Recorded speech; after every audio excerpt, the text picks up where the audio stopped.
একটা ছোট লেভেলের কিংবা মাধ্যম লেভেলের ব্যবসায়িক হন কিংবা ব্যবসা করেন, তাহলে এখনই আপনার উদ্যোগ সার্টিফিকেট তৈরি করুন। নমস্কার, আমি টুম্পা মণ্ডল আপনাদের সবাইকে ইজিপের অফিসিয়াল চ্যানেলে স্বাগত জানাই।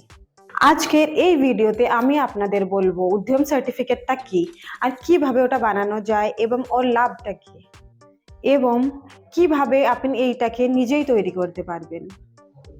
উদ্যম আধার বা উদ্যম সার্টিফিকেট ভারত সরকার দ্বারা এমএসএমই বা ছোট মাধ্যমের ব্যবসায়ীদের একটা বিশেষ প্রকারের প্রমাণ দেয়, এবং উদ্যম সার্টিফিকেট প্রত্যেকটি ব্যবসায়ের জন্য অনিবার্য।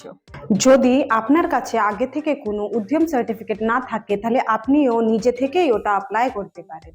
উদ্যম সার্টিফিকেটের পূর্ণ প্রক্রিয়া এখন খুবই সহজ এবং অনলাইন। এবং প্রক্রিয়া বলার সাথে সাথে এর আগে আমি আপনাদের এর সুবিধাগুলো বলে দিতে চাই। উদ্যম আধার বা সার্টিফিকেট থেকে আপনার ব্যবসায়ের রেজিস্ট্রেশন এবং লাইসেন্সিং খুবই সহজ হয়ে যায়। সরকার দ্বারা উদ্যোগ সার্টিফিকেট প্রাপ্ত ব্যবসায়ীদের অনেক ছাড় এবং রিয়ায়েত প্রদান হয়। আপনারও উদ্যোগ সার্টিফিকেট থাকলে তাহলে সরকার দ্বারা বিদ্যুৎ আর জলের বিলের উপরে অনেকই ছাড় প্রদান হয়। উদ্যোগ সার্টিফিকেট ধারীদের লোন অনেক সহজ এবং সিকিউরিটি সহই পাওয়া যায়, এবং ইন্টারন্যাশনাল ব্যবসা উন্নতি করার পথে অনেক সাহায্য প্রদান করা যায়। তাহলে আসুন আমি আপনাকে দেখাই কিভাবে নিজেই আপনি উদ্যোগ সার্টিফিকেট তৈরি করতে পারেন। তাহলে এই স্ক্রিনের দিকে যাওয়া যাক। গুগল ক্রোমে গিয়ে উদ্যম রেজিস্ট্রেশন সার্চ করতে হবে। সব থেকে উপরে যে লিঙ্কটা আসবে সেই লিঙ্কে ক্লিক করতে হবে। তারপরে এইরকম একটা পেজ ওপেন হয়ে যাবে। সব থেকে প্রথম লিঙ্ক সেটাই আপনাকে ক্লিক করতে হবে। সেটা ক্লিক করার পর একটা পেজ ওপেন হবে, যেখানে আপনার নিজের আধার নাম্বার দিতে হবে, আপনার নামটা দিতে হবে। তারপরে আপনার রেজিস্টার্ড মোবাইল নাম্বারে একটা ওটিপি যাবে।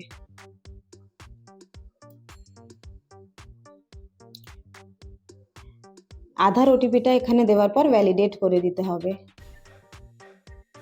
তারপরে একটা পেজ ওপেন হয়ে যাবে আপনার কাছে, যেখানে আপনার কোম্পানির কি টাইপ সেটা দিতে হবে আর প্যান নাম্বার দিতে হবে। কিছুক্ষণ লোড নেবে। লোড নেবার পর একটা পেজ ওপেন হয়ে যাবে আপনার কাছে, যেটা আপনার মোবাইল নাম্বার আর ইমেল অ্যাড্রেস আপনাকে দিতে হবে। আর তারপরে আপনার নিজের ক্যাটাগরি সিলেক্ট করে নিতে হবে, জেন্ডার সিলেক্ট করে নিতে হবে, আর আপনি কোনো বিকলাঙ্গ ব্যক্তি কি না ওইটা দেখে নিতে হবে। নিচে আসছে আপনার যেখানে নিজের কোম্পানির নাম দিতে হবে, আপনার প্ল্যান্টের নাম দিতে হবে, আর লোকেশন দিতে হবে।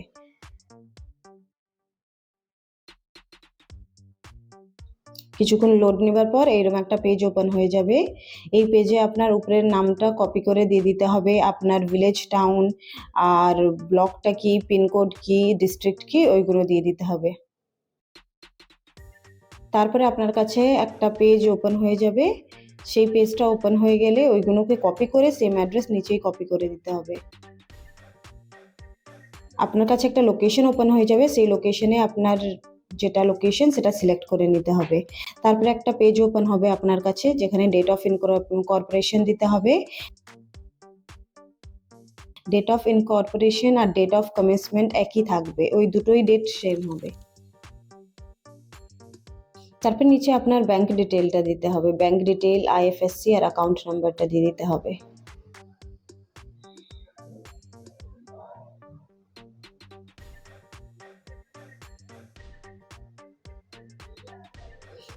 দিয়ে কিছুক্ষণ লোড নেবে। লোড নেবার পর অ্যাড অ্যাক্টিভিটি করে দিতে হবে। তারপর এখানে আপনাকে জিজ্ঞেস করা হচ্ছে আপনার কোম্পানিতে টোটাল কয়জন আছে, সেটা আপনাকে দেখে নিতে হবে।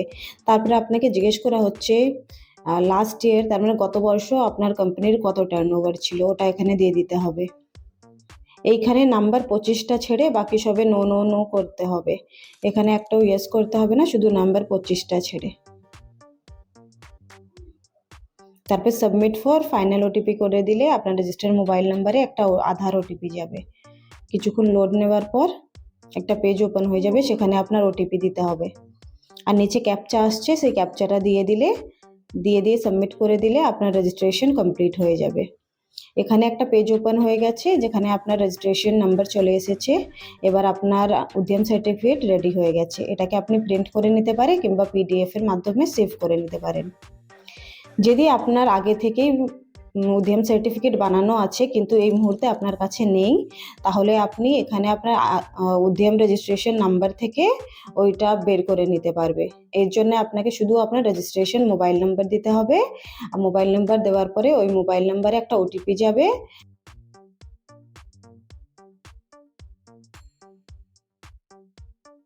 আর ওটিপি আসার পরে আপনার সামনে পুরো ফাইলটা ওপেন হয়ে যাবে, ওটাকে আপনি সেভ করে নিতে পারেন। কিংবা আপনি যদি চান কোনো রকম এডিট করতে তাহলে এডিটও করে নিতে পারেন। এডিট করার পরে আপনি একটা নতুন করে আপনার পিডিএফ বের করে নিতে পারে কিংবা স্ক্যান করে প্রিন্ট আউট বের করে নিতে পারেন। আশা করি আপনাদের ভিডিওটা পছন্দ হয়েছে।